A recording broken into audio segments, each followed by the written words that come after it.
Hi, this is Gilbert Gottfried, and this is Gilbert Gottfried's amazing Colossal podcast. I'm here with my co-host, Frank Santopadre. We're once again recording at Nutmeg. You said the wrong title. And thank you. and our guest was Steve Stoliar. Thanks, it was great. I had a great Thank time. you. You'll have to come back. And you know, the time just flew by. The time it's like I just sat down. Wow. See, when you have a great interview, it goes man, so it just quick. melts away. The leaves of the calendar blowing away. Thanks for making the schlep, by the way, Steve. We appreciate it. Here we go again. Hi, I'm Gilbert Gottfried, and this is take 47 of trying to introduce this one short recording. Hi, I'm Gilbert Gottfried, and I'm here with my co-host Frank Santopadre, and this is Gilbert and Frank's amazing Colossal Obsession. Indeed it is. And we have a return guest, someone who stayed at the home of legendary comedian Yakov Smirnoff. No, you got the wrong comedian. It was. In my country, the legendary comedians stay at your house. Nice ad lib. Now, we have Steve Stoliar, Yes. who wrote the book Raised Eyebrows, my years inside Groucho's house, where he lived with the legendary comedian Groucho Marx. He did. Steve, welcome back. Thanks, yes, by popular demand. As Dick Cavett would say, a letter poured in requesting Stoliar. Well, we got letters from the young people demanding more Nat Perrin. More Nat Perrin. Okay, this is only going to take about 8 minutes. Okay, go. I came out to California in 1931, and Groucho took me to a party where George Gershwin was appearing. And he said, "George, this is Nat Perrin, the only fellow I know who can whistle the entire Rhapsody in Blue." And I was afraid I was going to have to whistle for 17 minutes, but Mr. Gershwin didn't put me through that. That is a stunning. If you closed your eyes, you'd Yeah, swear I thought he was in the room with Nat us. Perrin was in the booth. Can you do a Nat Pendleton? Nat Pendleton's in horse feathers. Yes. He's one of the kidnappers. Yes. No, I'm sorry, I can't do Nat Pendleton. I will tell you, I went back and listened to the previous episode. Your Burgess Meredith was also something to behold. Oh, thank you. Yes. Well, we got into all sorts of things dealing with of mice and men. Do you remember that? You were Lenny and I was Squiggy. I was George. Tell me again how we're going to have a farm with rabbits on it. That's right. Rabbits, and we'll have our own place. And when people come to visit us, if we don't want them there, we tell them to leave. And they have to leave. He does both parts. He doesn't need you. You ever notice that Cheney Jr. is like a car that won't turn over? I get to tend them, and you can tell them from me. Anyway. Your Nat Perrin, your Burgess Meredith, and your Zeppo, Yes. I live for. People stop me on the street and say, "Come on, do your Grady Sutton impression." Oh, Mr. Sousa, you made me buy a beefsteak, man. I should never have listened to you. So, Yes? back to Raised Eyebrows for a minute. Yes, sir. There's an audio version now, since last we spoke So to I you. hear. Yes, I recorded it a while ago, and it's finally available on disc on Amazon. And on it, I not only do all the narration, but I do all of the voices of the people that I talk about. So you get to hear the aforementioned Mr. Perrin and and S.J. Perelman and George Burns and Bob Hope. And you do Erin. Zeppo. You have to do Erin's voice, too. I have to do Erin's voice, too. Groucho, this is Steve Stoliar. He started the committee to get Animal Crackers re-released. Did you get it yet? Not, he hasn't started working for you yet. Can you do her when she found out Groucho had a stroke? That crazy reaction she had. Lord. Well, yes. What happened, it was I showed up for work, and I had just gotten used to the fact that I was working inside Groucho Marx's house and was feeling really comfortable and up. And the maid answered the door and said, "Please be quiet. Mr. Marx has had a stroke." And I thought, oh, man, it's all coming to an end. And they led me into his bedroom, and I expected him to be lying there near death. And instead he was propped up in bed in his PJs and mucklucks reading the paper. He said, "Is the ambulance here yet?" I said, "Not yet." It figures. And then not long after that, Erin Fleming came in and checked the scene out and stormed off screaming, "Fuck!" and slammed the door. And she was angry because it was her birthday, and there was supposed to be a party at Groucho's house because of Erin's birthday. And she accused him of having the stroke on purpose to upstage her birthday party. And after the ambulance left, she came into my little office at the house, and, I said, "You think he's going to be okay?" Do I think he's going to be okay? He does this for attention. And I said, "Erin, are you saying that he had his stroke on purpose?" And it was like, how could you be so naive? He does this just to get attention. And she got exasperated with me and left, which was fine with me. And he bounced back from that, and I ended up working there for another 2.5 years. But I thought, the jig was up.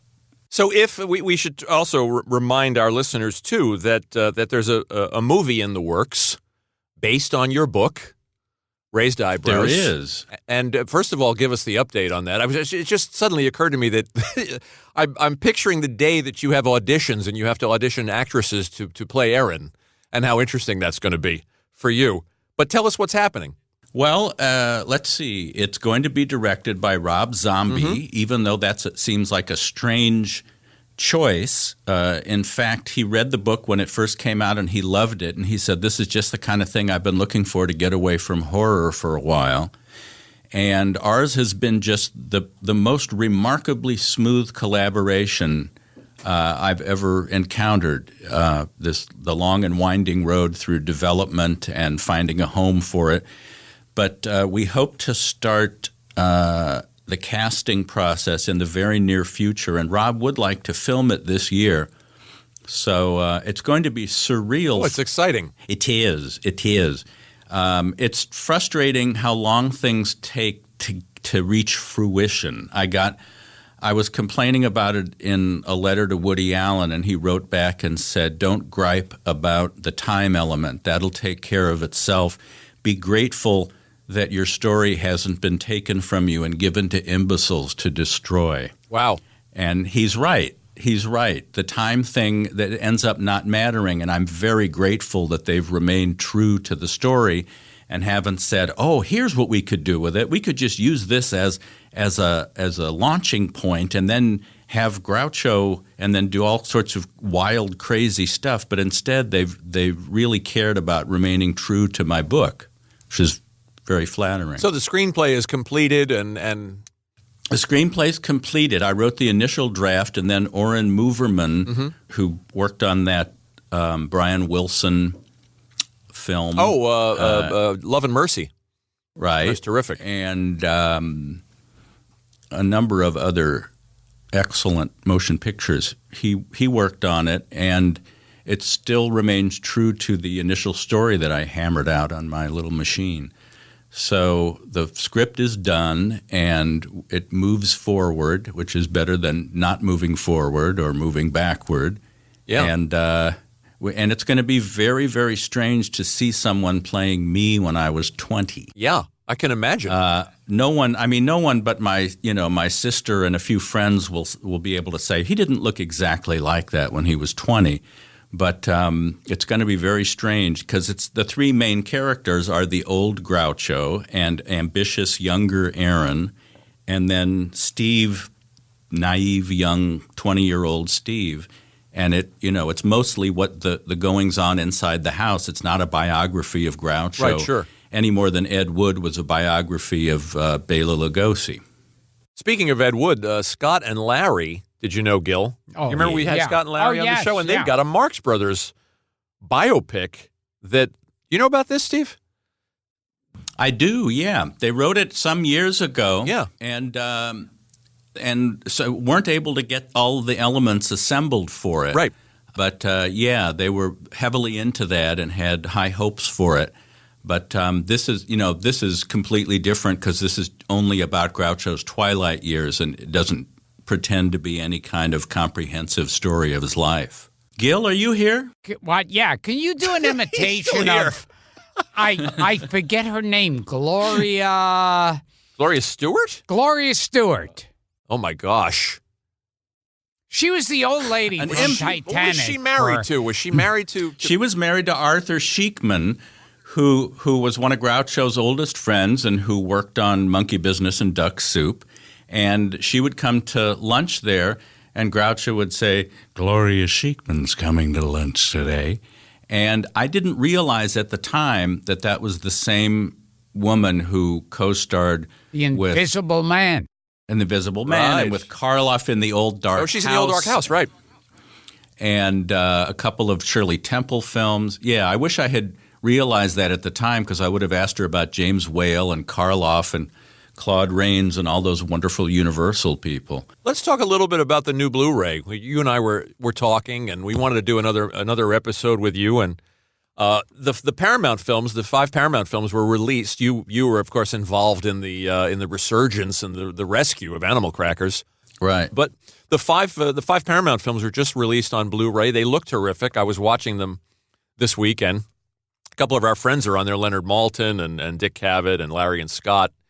I'm learning so much about the Marx Brothers. I thought I knew everything about the Marx Brothers. I didn't know that Zeppo, for instance, did not really get a say in the decision making. That he was not an equal partner, which I found interesting. Yeah, and I used to have a contract from the mid-'20s that renewed the Coconuts stage version for another year, and even in that, he was getting less money, and it talked about if he were to not be part of it. So even early on, there were rumblings that he wasn't seen as an equal Marx brother, even though he was on Broadway and in the 5 Paramount films. Did that have something to do with him stepping aside? I mean, the story that you get is that Minnie kind of forced him into it. That Zeppo got into it because it was a family obligation, and when Minnie and Frenchie were gone, he felt no obligation to continue. Well, yeah. I mean, Gummo was the straight man in vaudeville, and then he left to be in World War I. So they needed someone to play the younger juvenile straight role. So Gummo was drafted into the Army, and Zeppo was drafted into the act. And I don't think he was ever happy doing it. I don't think he was ever comfortable in front of the camera.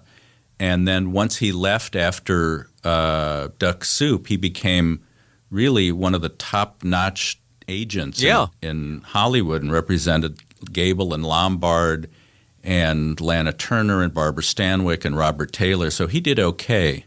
He always seemed in the movies like perfectly likable.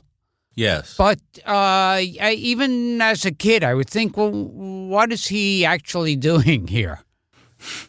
It's only when he's subtracted from the quartet that you miss him. Absolutely. When he's replaced by Kenny Baker and Tony Martin and Alan Jones. Alan Jones. Yeah. That you start wishing that Zeppo were still there, if only to say, I represent the captain who insists on my informing you of these conditions under which he comes here. There is a story, though. It's funny. Maybe it foreshadows him becoming an agent. There's a story in the documentary on the Blu-ray about Zeppo going to the suits at Paramount and actually getting them more money. You know this story? I do, because I'm in the documentary. I should mention that in addition to the 5 Paramount films all looking better than they have. They look great. Including Animal Crackers having some footage restored that had been edited out for the reissue after the Hayes office had made things tougher on suggestive dialogue and that sort of thing. They found a print of it in a British film archive and were able to include that. But in addition to the films, there's a really nice documentary called The Marx Brothers, Hollywood Kings of Chaos. Yeah. And Cavett and Malton and Larry and Scott, Bill and Andy Marx and myself. Oh, I didn't watch the whole thing, so I didn't see you. I apologize. Okay, I only watched the first 30 minutes. I think that brings us to the end of this this interview. I'm terribly – no, I am towards the end chronologically because that's how they did the thing. So I'm brought in to talk about Groucho's last years, which I witnessed. Mm-hmm. Now, what's your opinion on Animal Crackers? My opinion? Yeah, because I mean, I saw it when it was re-released, and it's got great moments, hysterical moments, a little stagey and classic. Yeah. But I kind of felt like it could be cut down to a half hour or something of the really great stuff in it. Well, with Coconuts and Animal Crackers, you're dealing with the film versions of stage plays. You're also dealing with sound films before the boom was used. So they had to have stationary microphones, and the brothers had to be near the microphones in order to be picked up, and they weren't really free to race around the stage until Monkey Business and Horse Feathers. And it's true. There's some wonderful material in Animal Crackers. There's some great routines, but it does feel a bit stiff. And the camera's following people as they walk downstairs or walk into another room or something like that. And you feel a little bit like get on with it. And there are moments where, like, there's the plot of whatever the jewel robbery. Yeah. And then there's a love scene. And then following that with like a duet between the two lovers, and there'd be long moments of no Marx Brothers. Well, but also you have to bear in mind that in musical comedies on Broadway in the 1920s, it was expected that there would be these interludes where the lovers would look at each other and sing about how much they love each other, and then they would walk off, and then the Marx Brothers would come back and tear the place up.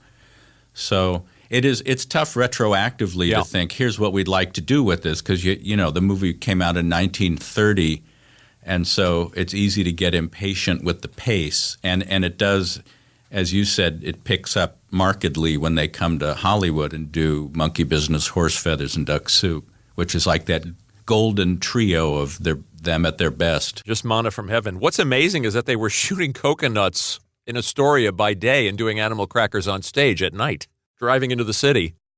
I noticed that in the Viaduct routine, there's several times when Groucho starts to call Chico Ravelli. He does. He stops himself. Yeah. He goes, now look here. Yeah. And he's pointing at the map and showing him where the jewels are buried and all that. And it's because the Viaduct routine was essentially redone as the left-handed moths routine in Animal Crackers, and it must have been very easy for Groucho to shift into that dialogue, since he was doing one during the day and then another show at night for the camera. And I heard when they did the Viaduct, because of those old mics, that when they moved the map around, it would make so much noise that they eventually soaked the map in water. It's true. Right. You can see it. It looks really limp, and when Groucho takes the map out to show him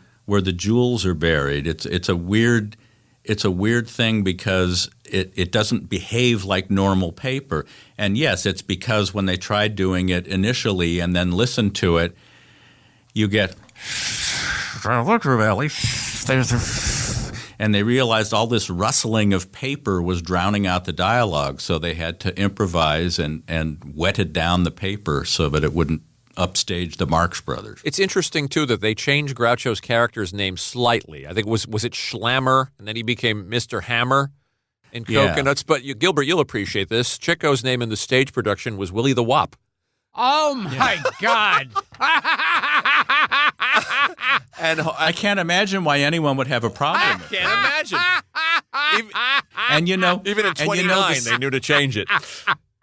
The scenes where Groucho makes jokes about the titles of songs like Somewhere My Love Lies Sleeping with a male chorus.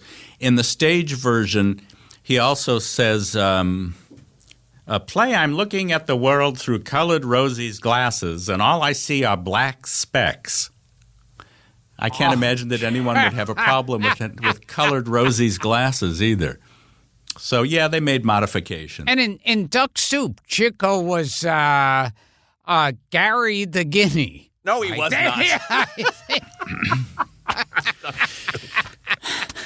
They do look good. I apologize for not staying with the doc. I fell asleep, Steve, because it was 2 a.m. But yeah, but that's only 11 o'clock my time. Yeah, exactly. What's my excuse? They do look terrific.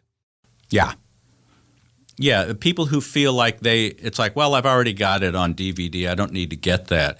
There is a substantial difference in the quality, plus the restored footage to Animal Crackers, and then the documentary by Konstantin Nazar, who's done a lot of documentaries. He did a wonderful one on Val Lewton about the horror films of RKO that Val Lewton did. It's terrific. There's also 2 segments on the Today Show that I have never seen. There's Harpo on the Today Show in, I believe, 1961. 2 years, I think 2 years so. before he And passed, Groucho. and then Groucho's on there in 1963. Very, very strange. Have you seen these? It's Groucho with Hugh Downs and the host of the Today Show. It's a very short snippet, but it's a fascinating curio. Now, what do you think? I think after Day at the Races, they really dropped tremendously in quality. Well, the purists, and I consider myself one of those, the purists maintain that any given Paramount film is better than their best MGM film. No question. Which would mean Coconuts, and you can put Coconuts and Animal Crackers up against Night at the Opera, which is a lot of people's favorite Marx Brothers movie.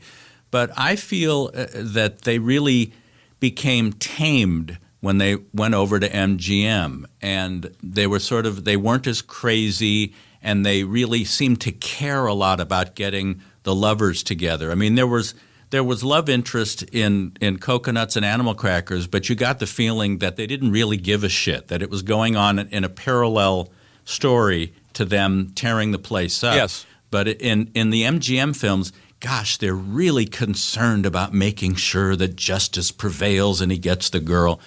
And even though there's a lot to love about A Night at the Opera, there's just something about that sort of homogenization of the craziness of the Marx Brothers. I was very disappointed when I first saw A Night at the Opera. Because of that? I felt like there was that. They were tamed. Yeah. They were put on a leash. They made Harpo into a victim.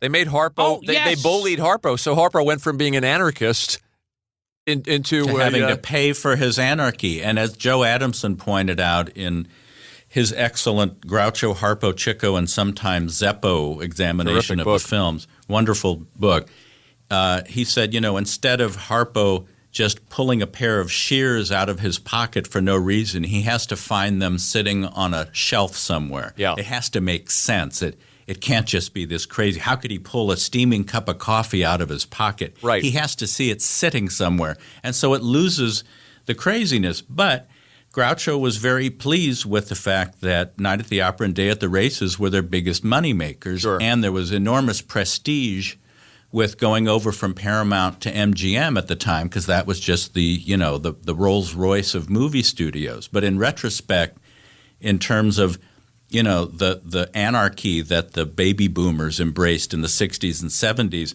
the Paramount films just seem so much fresher, even with the staginess of the first two. Sure. The material is looser, and they're just a lot more fun and less. Instead of having one foot stapled to the ground, Well, the surrealism was lost. I think of the dog coming out of the doghouse in Harpo's Tattoo and Duck Soup. Yeah. Something the MGM would never have allowed. And I also thought, like, in opera and races, there were pauses where you could put a laugh track in after each line that was said. Well, some people look at that as the genius of Irving Thalberg, and others look at it as the beginning of the end. Because when Irving Thalberg, the head of production at MGM, signed the Marx Brothers, he said, "I'm going to make a picture with you guys that's going to have half as many laughs and make twice as much money." And he was right. Yeah. And the way they did that was by taking certain scenes out on the road and doing them in front of live audiences, so they could time how long to allow before the dialogue starts up again. Because Thalberg's complaint was, in the Paramount films, you miss half the jokes because the audience is laughing over them, because the things are, those movies are like 72 minutes long. You forget how short Paramount comedies were. Same with Fields, same with Mae West. But MGM built in those gaps, those beats for the audience to laugh. But if you're looking at it at home, or there's no one else in the theater for some strange reason, you wonder why. It's like, come on, get on with it. And that was it. It was because they had scientifically timed those sequences to allow for audience laughter. And assumedly, if Thalberg didn't die, if he didn't suffer an untimely death, they would have continued at MGM?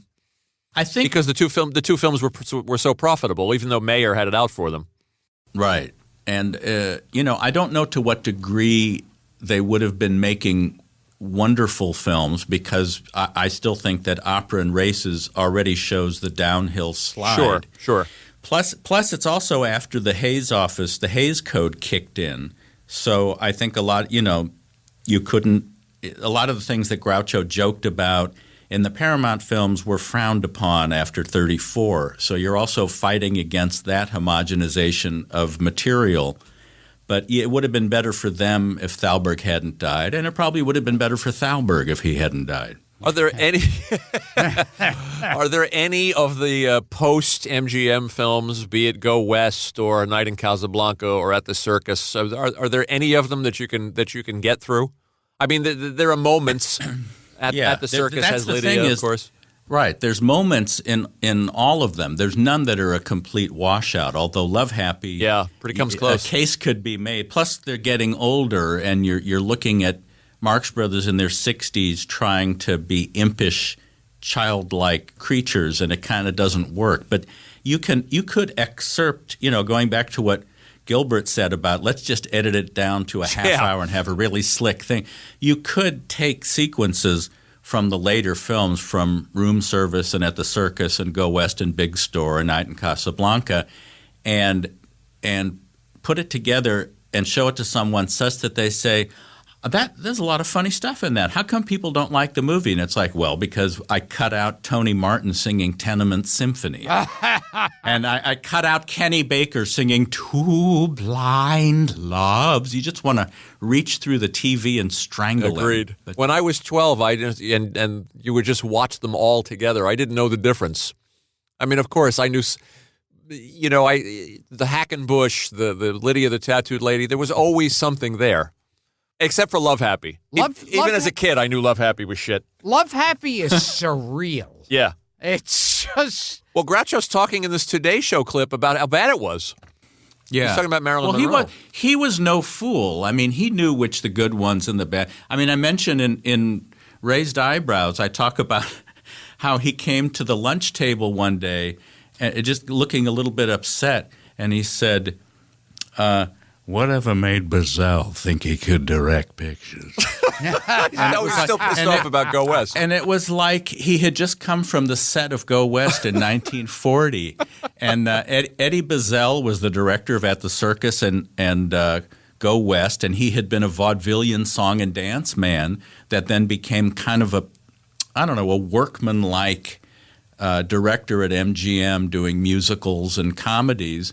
But Groucho, it was just like it just all over again upset him. It's funny that Bazell was put in charge of those things. And Harpo was starting to look like a homeless person. Yeah. He in The Night in Casablanca, he has an even shorter kind of white-haired wig, which somehow emphasizes the fact that he's 60-ish, and it's just that's why Groucho had the wisdom to grow old in front of the camera. He ditched the grease paint mustache and eyebrows and grew his own mustache and had that whole second career as the host of You Bet Your Life and as himself for the rest of his career. Harpo and Chico went on the road in Vegas and different countries, doing their zany jackanapery for audiences that love seeing them in person. But, yeah, there is something, I think, kind of at best bittersweet or poignant when you see photos or clips of them from the 50s. You see that in that box set on the Marx Brothers on TV. There's a lot of wonderful stuff in there, but the clock is ticking on Harpo and Chico. But Groucho, he was just sort of hitting his stride as a solo act when the other two were still clinging to the characters that they'd been doing since the 20s. Well, people forget, too, they made their film debut in their 40s. Essentially, yeah. Groucho was 39, Zeppo was only in his 30s, but yeah. And yes, I Gilbert. remember in... Yes, I see. There's Mr. Gottfried has a question. The man in the back. And in Day at the Races, where they break into It's Gabriel. Who that man? Yeah, Gabriel. that's weird. Who that man? Boop, boop, boop, boop, boop, boop, boop, boop. But in all the films they made, which is 13, which isn't that many, All God's Chillin' Got Rhythm is the only thing that was ever nominated for an Academy Award. Bizarre. It was nominated for Best Dance Director. Yeah, of all the things the Marx Brothers did, you think about the brilliance of Duck Soup and all those other great sequences and great performances, the only thing that the Academy ever paid any attention to was the Who Dat Man Gabriel sequence with all the happy dancing black people in the barnyard, which for some reason people these days have a problem with. And I can't understand that. And I heard that the great Nat Hiken wanted to write a movie for the Marx Brothers. Oh, yes. Nat Hiken of Car Phil 54. Silver's. and Sergeant Bilko. And Bilko, yeah. He at one point wanted to write a Marx Brothers movie. I didn't know about that, so I can't speak to that. Oh, can you make something up? Oh, sure. Well, Nat Hiken figured if Nat Perrin could write for him, that the names are so similar. You got two Nats and an EN at the end. You're halfway there. How much of a completist are you, Steve? Have you watched The Story of Mankind? Yes, I've watched The Story of Mankind, where Irwin Allen didn't have the wisdom to put the three of them, Marx Brothers, in the same thing. But Irwin Allen was a longtime friend of Groucho's, and I met him at a couple of Groucho's parties. And I remember finding a copy of Groucho's deposition from his last divorce from Eden Marx. And in it, Eden's attorney says, "Are you familiar with a man named Irwin Allen?" Yes, I am. "And what is his profession?" He's a pimp. He just puts that in there. That wasn't going to be heard by anyone or seen by anyone, but that was his answer. That's fantastic. You guys want to do a little crooning, a little duet, like the old days? What the old days? Yeah. Yes. What were you thinking? Well, does the song from Horse Feathers mean anything to you? Because I have some lyrics here for Gilbert. And you guys did such a wonderful job with Hello, I Must Be Going the last time we got together. Right. Not to be confused with Hello, I Must Be Garing. That's right. Which was a completely different vibe to They that. sang that at the Nuremberg trials. They did. Yes. Yeah, Spencer Tracy and Montgomery Clift in and around saying, I said my mother was feeble-minded. She doesn't look feeble-minded, does she? What if we did a little duet here and each one of you guys took a different section of this? And, All right. and we did your various Grouchos at various stages. Did I tell you that when Bob Whitey and Joe Adamson, after they interviewed Riskin for Marx Brothers in a Nutshell, they were wrapping up the equipment, and Riskin said, I don't understand these kids with their protest songs. I don't like war. I don't need war. I hate war. Nobody likes war, Bob. and Bob is thinking, it's 1981. No one is singing protest songs, Mr. We are the Riskin. world. You've been harboring this grudge since the mid-1960s. I don't like war. I don't want So he does Maury Riskin, he does Nat Perrin, and he does Zeppo, and he does Perelman.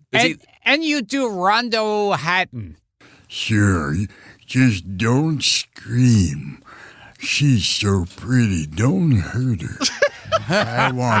You're my friend, and I don't want you to hurt the girl. So, Steve, you'll start us off as slightly younger Groucho, and each one of you can do a stanza. Everyone says I love you, but just what they say it for I never knew. It's just inviting trouble for the poor sucker who says I love you. Take a pair of rabbits who get stuck on each other and begin to woo, and pretty soon you'll find a million more rabbits who say I love you. When the lion gets feeling frisky and begins to roar, there's another lion who knows just what he's roaring for. Everything that ever grew, the goose and the gander and the gosling too, the duck upon the water when he feels that way too, says I love you. He even gave you the duck ending from Horse Feathers. Terrific. Nice work, guys. Hey, Steve, is it true, Yes. and Gilbert will love this, is it true No. that Gilbert danced on Hitler's, on the site of Hitler's bunker in 1964? Gilbert? Yes. That Gilbert No, not danced Gilbert. on... I'm telling you, I'm aging beautifully. Is it true that What Julius kind of a did it? dance did What kind of a dance did you do on Hitler's grave? Did I say Gilbert? Yes, you did. Oh, God, I'm tired. Is it true? Is it true that Groucho did it? It's true that Groucho danced a jig on Hitler's grave. Isn't that comforting? So great was his ill feeling. And I heard he said something about it. He goes like, I was never much of a dancer, but I was great that day. Well, sure, it's fair to go ahead and knock Hitler when the man's not here to defend himself. Steve, this was fun. Tell us again the book, the audio book. The audiobook is available, also the Kindle format on Amazon, and if someone wants to buy a signed or inscribed copy of the paperback, they can go to my website, www.stevestoliar.com, and I'll be more than happy to accommodate you. Fantastic. Now, and now one part of the book that we didn't get to, you said that Sig Ruman Yes, Ruman. He was in several of them. Here he goes. Here he goes. to Margaret Dumont Here he goes. to shit on him. That's correct. He said, Margaret Dumont, you drive me crazy with your shapeliness. How much money would it take for you to take a dump und mein Kopf, which is my head. Und this is caprophasia, which we discussed previous to that, and she would not accommodate my perverse request for some reason. I don't know what it was. I don't know why she didn't do that, because I heard that she was, a real sport, but not that night. Someone asked Groucho got it out. why Margaret Dumont shit on Sig Ruman, and he said, "'Cause Chico needed the money." There we go. It's not true that Chico needed the money. He doesn't need it now because he's dead. Show me one other podcast giving you people the Sig Ruman impressions and the Nat Perrin impressions. We deliver for our fans. Steve, thank you, buddy. My pleasure, guys. This was a treat. We'll talk again. Keep us posted on everything. I shall. well, this is Gilbert Gottfried, and I'm here with my co-host, Frank Santopadre, and this has been another edition of Gilbert and Frank's Amazing Colossal Obsessions with Steve Stoliar. Thank you, Steve. My pleasure. You are the best. Oh, hell. Talk to you soon.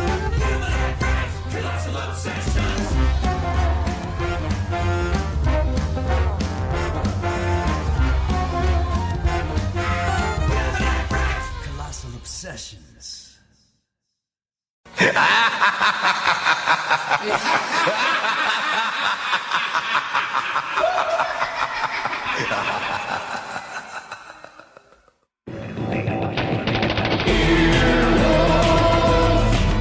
This has been an Earwolf production, executive produced by Scott Aukerman, Chris Bannon, and Colin Anderson. For more information and content, visit earwolf.com.